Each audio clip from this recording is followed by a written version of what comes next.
6h30 dans le petit village de Dolu-le-Sec, dans le département d'Indre-et-Loire. Martin est déjà à l'œuvre, les mains dans la pâte à pain. Quelques derniers tours de bras avant de laisser reposer ses pains au levain 100% bio. Car sur l'exploitation familiale, il y a encore beaucoup à faire. Ici, rien ne se perd, mais tout se transforme. Martin cultive 50 hectares de céréales dont il tire sa propre farine. Mais le processus de transformation ne s'arrête pas là. Les déchets de céréales s'avèrent être un repas d'exception pour son troupeau de vaches au braque.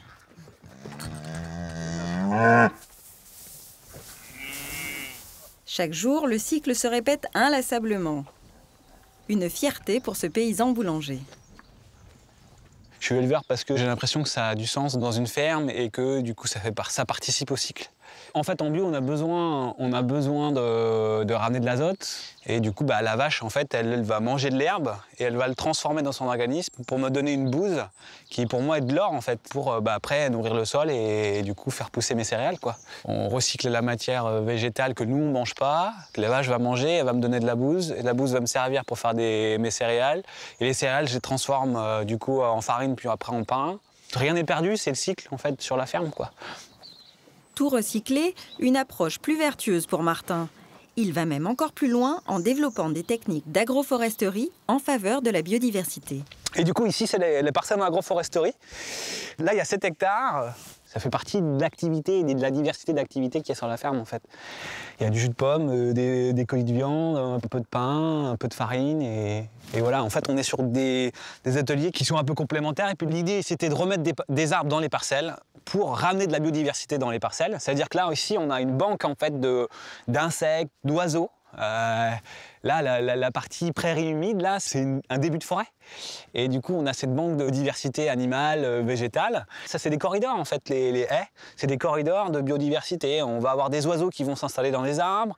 On va avoir des insectes qui vont être au sol, qui vont être sur des arbres aussi. Et on essaie de s'adapter, quoi. S'adapter pour respecter la biodiversité et proposer un produit sain et de qualité. Oui, ils sont superbes. Content. C'est beau, ça. Martin a beau répéter les mêmes gestes chaque jour, il ne s'en lasse pas, loin de là. Il y trouverait même une certaine forme de satisfaction. Quand ça fait 15 ans qu'on fait du pain et qu'on est toujours émerveillé à chaque fois qu'on ouvre le four, c'est que ça va, c'est bon. Pour l'instant, ça me déplaît pas. Une fois les pains sortis du four, Martin se charge lui-même de les empaqueter avec soin.